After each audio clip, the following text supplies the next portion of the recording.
My wife has been peeking at me from around corners and behind furniture. It's gone from weird to terrifying.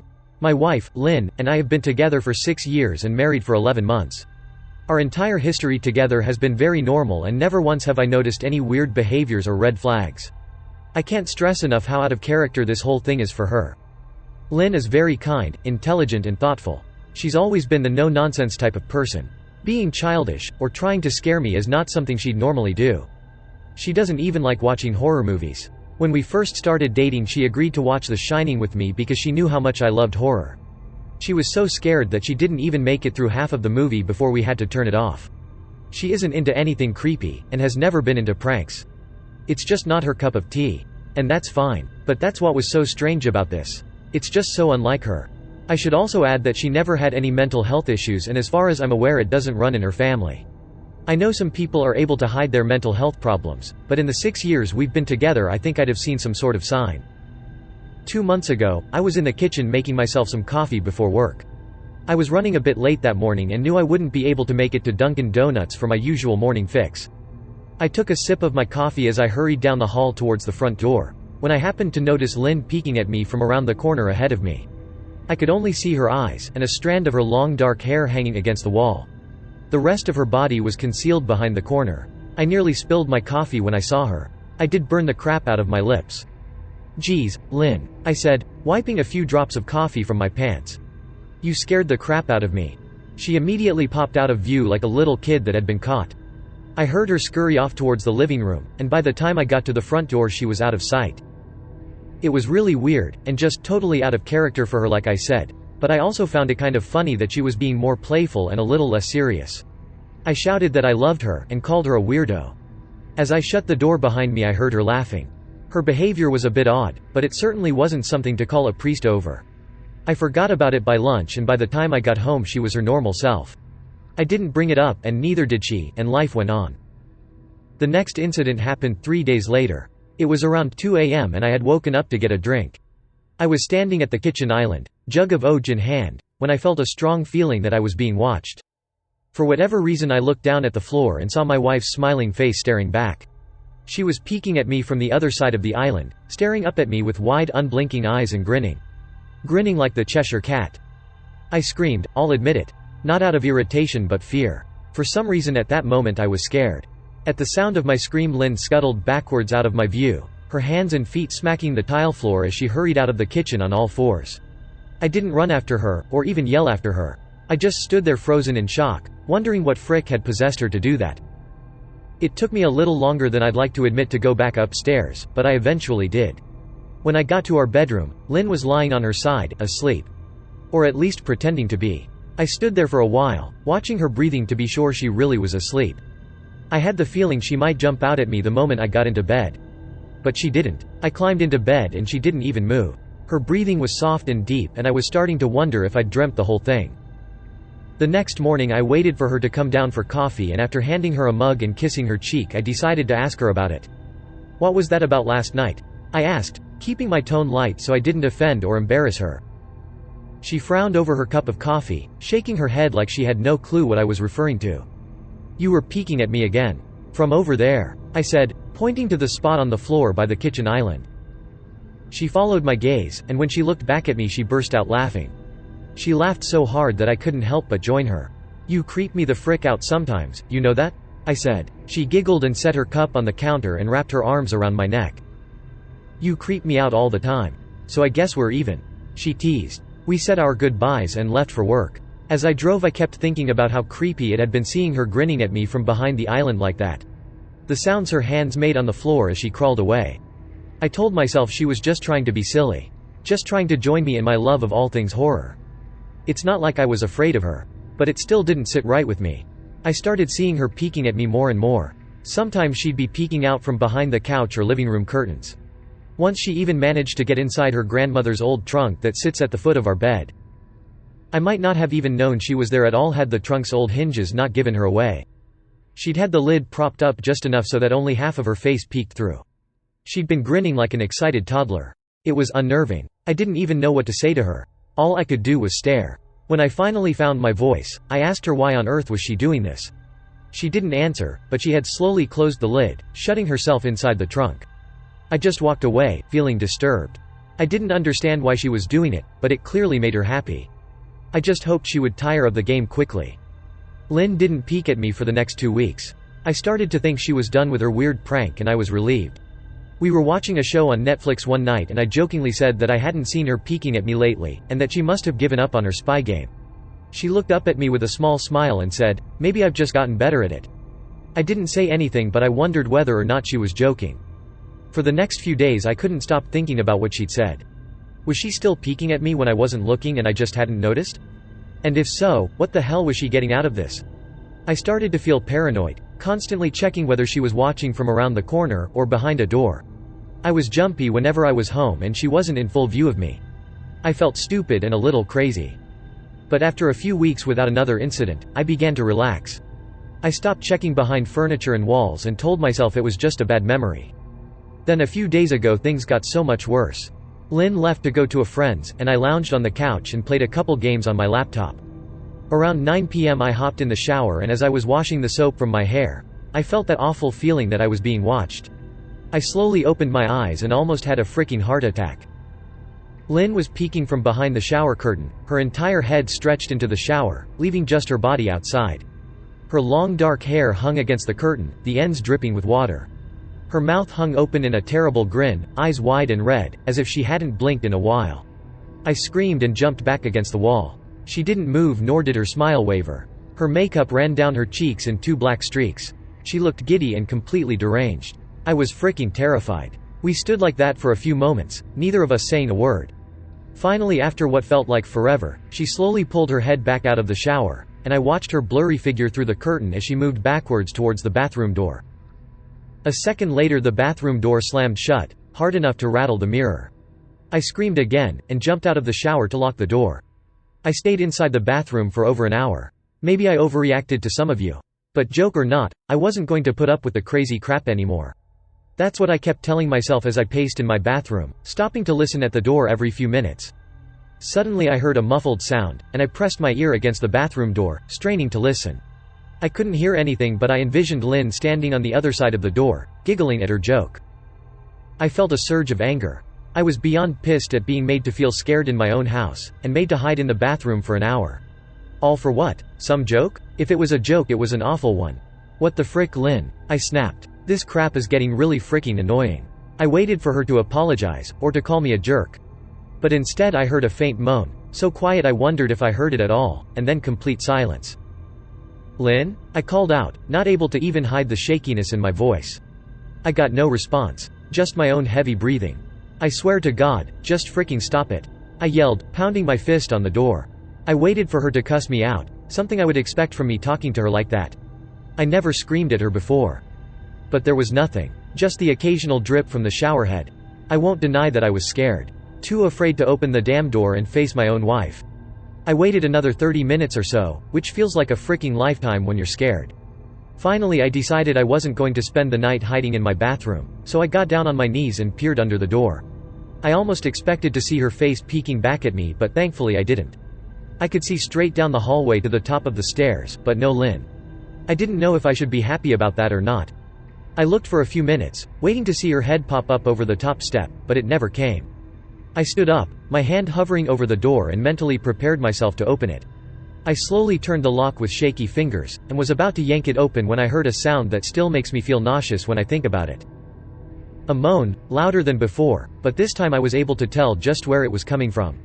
I turned my head to the closet door as if in slow motion, and locked eyes with my wife, who was peeking out at me from the slight gap. Her eyes were still wide as ever, and her mouth was hanging open in the most grotesque gaping smile I'd ever seen. I didn't even scream. I was too scared for even that. Her hands were clasped to her chest, body trembling with sheer delight, as if she could barely contain her excitement. A short raspy moan bubbled up from her throat, deep and raw, sending a shiver through my entire body. Somehow I found the ability to pull the bathroom door open and ran as fast as I could all the way down the steps, snagging my keys and phone from the table in the living room before running outside to my car. I could hear her shrill laughter behind me, but I didn't hear her getting closer. I didn't bother shutting the front door. I drove away from the house faster than I legally should have, shivering the entire time, either from fear or the cold. Maybe a little of both. I hadn't grabbed a coat or even a pair of shoes. I was still in my boxers and my hair was still damp. I drove straight to my brother Chris's house about 40 minutes away, ignoring any and every call and text I got. I didn't check my phone until I was safely parked in my brother's driveway. Lynn had called 4 times and sent a flurry of texts, all wondering where I'd gone and why I left, like that. I threw my phone at the dash in a rage, furious at her nonchalant attitude. My brother and his wife were surprised to see me, especially dressed in just a pair of boxers, but told me to stay as long as I needed. Chris lent me some clothes and asked me what happened. I told him Lynn and I had a fight, but didn't get into the details. I didn't want him to think I was overreacting, leaving my wife over a prank, even if it was a strange one. I mean, hadn't I encouraged her for years to lighten up instead of being so serious all the time? I had wanted her to relax and loosen up, but this was definitely not what I'd had in mind. I tried to sleep on their sofa, but my brain wouldn't let me sleep. Every time I closed my eyes I saw Lynn's face staring at me from inside the closet. Knowing she'd been in there with me the entire time made my skin crawl. She'd never left the fricking bathroom at all. Instead she slipped inside the closet and slammed the bathroom door shut to fool me. The mere thought of going back home gave me anxiety. I tossed and turned, unable to sleep. Chris ended up giving me a sleeping pill so I was able to get a little rest. My sleep was filled with terrible dreams. All of Lynn's smiling face. I woke up just as the sun started to rise. My sore body ached from the sofa, and I felt drained. I knew I'd have to call Lynn at some point, but I didn't know what to say to her. I wouldn't be going home unless she gave me her word she'd never do any more creepy crap. I just wanted my wife back. Her normal serious self never looked so good to me. I was contemplating calling her and telling her that, when that familiar feeling came over me. I was being watched. I was staring at the ceiling, my heart in my throat. I didn't want to look away, but the longer I ignored the feeling the worse it got. My eyes drifted away from the ceiling almost on their own. Her face was pressed up against the window beside the couch, staring down at me with that same gaping smile. Drool dribbled down her lips, leaving 2 long streaks down the glass. I didn't know how long she'd been there, but something told me she'd been there quite a while, possibly all night. I didn't bother screaming, though I was afraid anger trumped any fear I felt at that moment. I jumped up from the couch and pounded my palm against the glass. "Lynn, are you crazy? What the hell is wrong with you? Just go home," I shouted. "Now." She didn't move, and her ghastly expression never changed. If anything, her smile only grew, as if she had never been more elated. I could hear Chris and his wife moving around upstairs. As if Lynn could hear them from her place outside, her head twitched slightly in their direction, and she began to close her mouth slowly. Chris called my name from upstairs, obviously concerned. I turned to see him and his wife Rebecca hurrying down the steps. When I turned back to the window, Lynn was gone. The only sign she'd been there at all was the 2 streaks of drool still dripping down the glass. I tried explaining to Chris and Rebecca about waking up to see Lynn watching me through their window. They were skeptical, who wouldn't be? Chris and I went outside to the spot in front of the window, but there were no footprints in the dirt, just a slight indent. Animal probably, Chris guessed, and I didn't argue. He and Rebecca assumed I dreamt the entire episode, but they didn't understand, and I was too tired to explain it to them. I called out of work that day and turned my cell off. I didn't want to face Lynn. Just talking to her was too much for me at that point.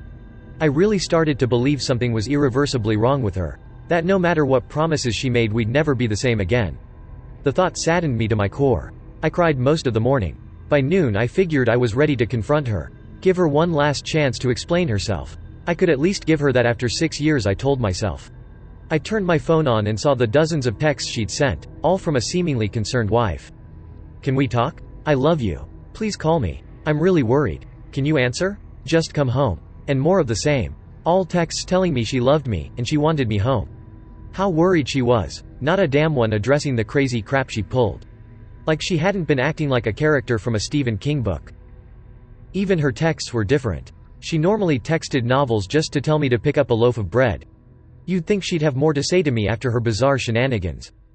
I know it probably seems childish to some of you who are miles away from this situation.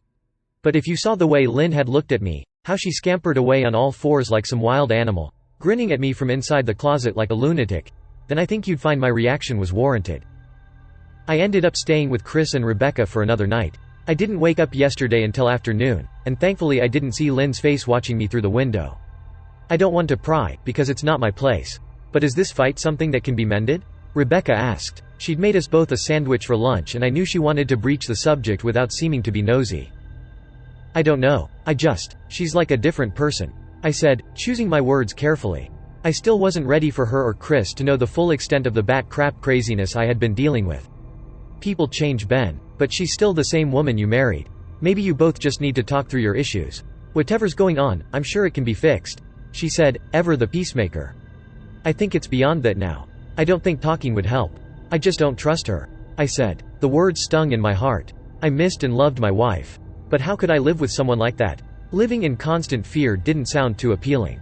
Lynn loves you. She has to be absolutely crushed, she said. I don't know about that, I said. Well, she certainly seemed like it to me. I've never seen her so upset. Very much unlike the Lynn I know, Rebecca said, shaking her head sadly.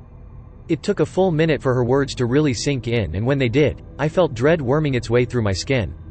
Wait, what do you mean? You saw her? You saw Lynn? I asked, my mouth suddenly dry. Rebecca nodded casually as if that fact wasn't nightmare fuel. Maybe for her it wasn't. She stopped by this morning just after Chris left for work, she said, cleaning the plates from the table. I didn't see her car though. Maybe she took an Uber or something. Beck, what did she say? Did she come inside? I asked, sweat starting to break out on my forehead. I began looking around, examining corners as though a predator lurked behind them. No. She just asked if you were awake yet, and I said that you weren't. I asked if she wanted me to wake you, but she said no.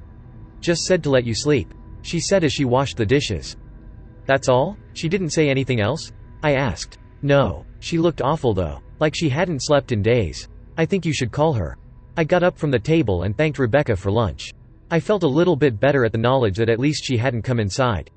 Still, I needed to double-check that the doors were locked. I sat for a while trying to figure out what to do next. I didn't want to go home, but I felt that I owed it to Lynn to help her if I could. Hadn't I swore an oath to love and honor her through sickness and in health? Clearly she was very sick. If she was sick, which I truly believed she was, I had to try and get her the help she needed. But I didn't even know where to start. I didn't want to call the police, and besides, what the hell was I going to tell them? That my wife was peeking at me? That she was being creepy? As bizarre as she'd been, she still hadn't committed any crime. Not yet anyway. The police would have probably said that I was overreacting. But this wasn't some prank. It felt wrong. Dangerous even. Like something sinister lurked beneath her smile. I knew as her husband I was well within my rights to have her committed, but what if she simply acted normal in their presence? She'd obviously been able to fool Rebecca into thinking she was just a concerned wife. As long as the doctors didn't find her a danger to herself or others, they'd have no choice but to release her after 72 hours. I felt lost and overwhelmed. So I did what any husband in my position would do. I called her mother. I didn't want to, believe me. Her mother, Marianne, and I were never on the best of terms. We'd never fought or anything like that. She just wasn't a very warm person, and wasn't really easy to get along with. She hardly ever smiled, and when she did, only her lips would move into a thin-lipped smile, leaving her eyes as blank as before. She gave off this aura that felt like she was permanently on the offensive. I'd only met her twice, and both times were for such short visits. I got the impression she didn't approve of me for her daughter. Lynn always ushered us out quickly, as she didn't want me to feel uncomfortable, which I was grateful for. Being in her mother's company felt almost unbearable. Like walking on glass. I was glad when we moved 3 states away so we didn't have to see her often. I was happy to avoid the woman, but I needed her help. I really didn't want to talk to her at all, but I had to talk to someone, and someone who knew Lynn better than I did. So I grit my teeth and did what I had to. Yes? She answered, already sounding irritated. Marianne, it's me, Ben. Do you have a minute to talk? I asked. I could hear her cluck her tongue in irritation. I'm in the middle of writing some checks, but if you insist, I suppose I can spare a moment. What is it that you want to discuss, Benjamin? She said, coolly. It's about Lynn. She's been acting strangely, and I was wondering if you had any idea whether there was something. I was quickly interrupted. It's a bit difficult to follow your rambling, Benjamin. What is that you want from me? She asked. I could almost see her standing there in her thin sweater and slacks, tapping her fingernails impatiently on the table. I wanted to know if you'd ever noticed any odd behavior? Or possibly any mental health issues? I asked. There was a long, uncomfortable pause that I couldn't tell was because she was just thinking, or something else. Finally, after a few seconds, she spoke. I'm not sure if this is one of your jokes, Benjamin, but if so, I don't find the humor in it. Now I do have business to attend to, as I've said, so if you don't mind, she said, but I cut her off before she could get rid of me. Marianne, it's not a joke. I'm sincerely concerned about Lynn's mental health. Her behavior has been very erratic lately. I'm very worried about her, and I figured as her mother you would be as well. I said, my frustration evident in my voice. If you're truly concerned, then I suggest you get the health professionals involved. I don't know what you expect of me," she snapped. I could tell she was seconds away from hanging up, and for some reason I was desperate not to let her. I had the feeling that she knew a lot more than she was letting on. "Please. If not for me, do it for Lynn." I tried. I heard a faint shaky intake of breath, as if she were trying to hold her steely persona together but failing. "Marianne? What's WR?" I started. "Benjamin, I don't know what to tell you. My only advice would be to seek professional help. Do not call here again. Goodbye." I tried to call out to her, but she'd hung up. I tried to wrap my head around the call and her refusal to help me. Even if she didn't like me, why wouldn't she want to help her own daughter? I couldn't understand that. I tried to replay the conversation, desperate to find something I missed. After a while I almost gave up, until I remembered her last words to me. Seek professional help. She'd said those words with a bit of urgency.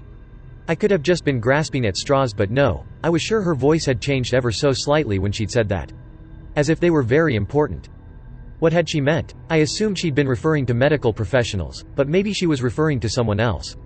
Someone that she didn't, for some reason, feel comfortable saying directly. Or maybe I was just desperate. I waited for Chris to get home, and after a very long and exhausting conversation with him and Rebecca, I convinced them that Lynn truly needed psychiatric help. I didn't tell them everything. I wasn't prepared to go into it yet, but I told them about our last encounter. How she'd hidden in the bathroom, peeking at me from the closet. They were obviously shocked, but thankfully they believed me. They too just wanted to help her. Still, they didn't think it was all that serious. Weird, maybe, but not dangerous. They just kept saying that Lynn had to be playing some kind of weird joke. Maybe for YouTube? Rebecca offered, if only half-heartedly. Chris didn't think we should involve the police just yet. He offered instead to go with me, and I readily accepted. He reasoned that calmly talking to her, trying to coax her into going willingly, was the best recourse. I agreed to do it his way. At least I wouldn't be going into that house alone. We drove over this morning, just after breakfast. There was no way I was going at night. When we pulled into the driveway, my stomach began doing somersaults. Her car wasn't there, but I still didn't let my guard down. The front door was ajar, and for a split second I thought we'd see her eyes staring through the gap. I was shaking and starting to sweat. Chris, however, was fine. He waited for me to open the door, his hands in his pockets like he was going on a fricking stroll through the park. I envied his ignorance. I pushed the door open and was immediately hit with the stench of rot. Chris smelled it too, and he walked in the house behind me with his nose scrunched up. "What do you guys use to clean the floors around here? Crap." Chris mumbled. "Shut up," I said, my eyes darting around for any signs of Lynn. The house was deadly quiet and dark despite being 10 in the morning. All the curtains were closed up tight, refusing to allow any sunlight inside. If I hadn't left it just 2 days prior, I'd have thought the house to be abandoned. We moved through each room, carefully checking any place that she might hide, occasionally calling her name. "Why the frick are you looking under the couch?" Chris asked eventually. "Aren't we looking for your wife?" He was looking at me like I was a moron. "Let's just go upstairs," I whispered. He shook his head but followed me up the stairs to check the bathroom and spare bedroom. On the way up, my shoes crunched over pieces of glass that looked to be littered over a few of the steps. I noticed that one of Lynn and my wedding portraits that hung on the wall along the staircase had been smashed. The frame hung crookedly, all the glass removed. I stared at the picture, a lump forming in my throat. We had taken the photo just after leaving the church, after saying our vows. She looked so beautiful in her white gown. I looked at Lynn's beautiful face. I never dreamed her face would ever be a source of terror for me. We climbed the rest of the steps and checked the spare bedroom, but it looked completely untouched. I was hesitant to go into the bathroom, my fear from that night coming back to me all at once. Chris noticed, and offered to go in by himself, but I couldn't let him do that. So we walked in together, checking the closet and the shower. The bathroom looked as if it hadn't been touched since the night I left. "I don't think she's here, Ben. Why don't you pack some clothes and we'll try coming back tomorrow or something?" Chris said. I nodded and went into our bedroom and shoved some clothes into a duffel bag. When I checked inside our closet, I came across the source of the smell and gagged. Chris took one look and lost all color in his face. He had to go stand by the stairs to get away from the sight and smell. I gazed down in shock at what lay inside my bedroom closet. Soaking into the rug were at least a dozen eyeballs, all carefully laid out in pairs. Some were as large as a quarter, while others were as tiny as a marble. I stared down at the eyes she'd collected from small animals, and I wondered how she'd gotten them, and shuddered at the thought. Man, I thought I had it bad with Becca's shoe addiction. But frick me, your wife's in here collecting eyeballs. Chris said, gagging. Ben, I think we should go. He called from the hall. I'm getting nauseous. All right. I grabbed my duffel and shut the closet door on my new nightmare.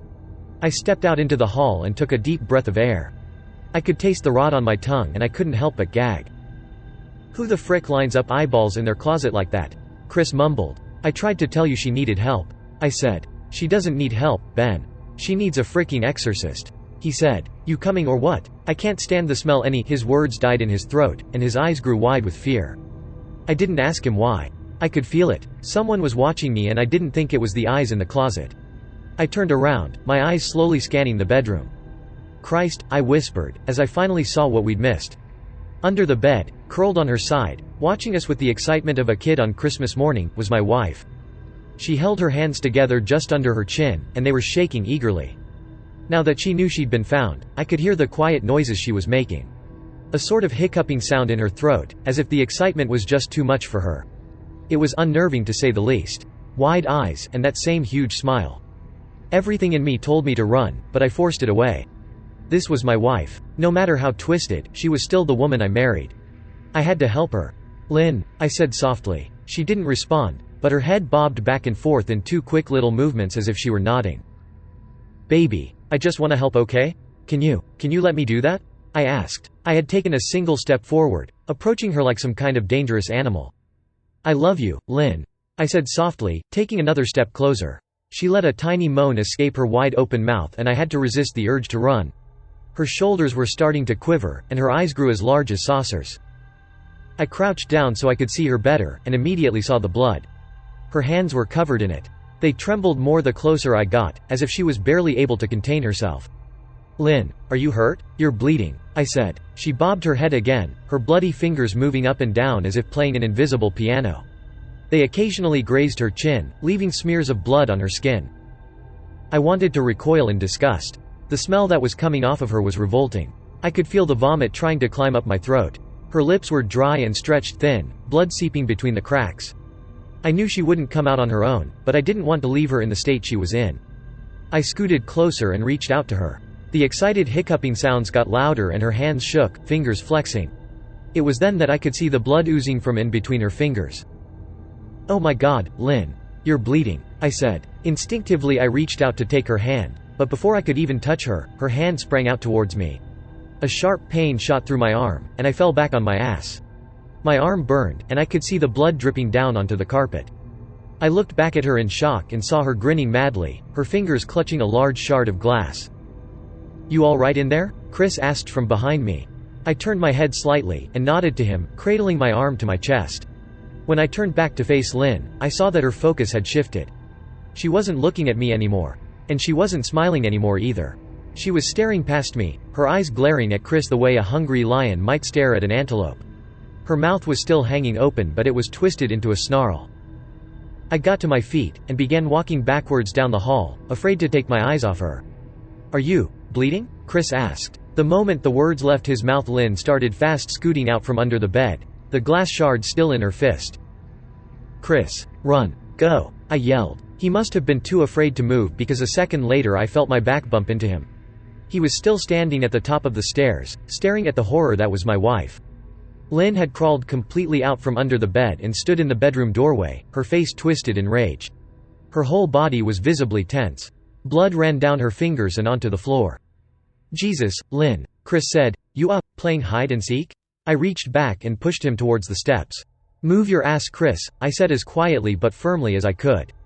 Lynn bobbed her head in fast, sharp motions, and began to grin, stretching her mouth open wider and wider so that her chin seemed to touch her chest. I heard Chris mutter a prayer and then he was running down the stairs. I stood at the top of the steps, stuck between the love for a woman who clearly needed serious help and self-preservation. I only want to help, I said, choking back tears. Her eyes focused on me once again as she slowly lifted the glass, holding it out in front of her.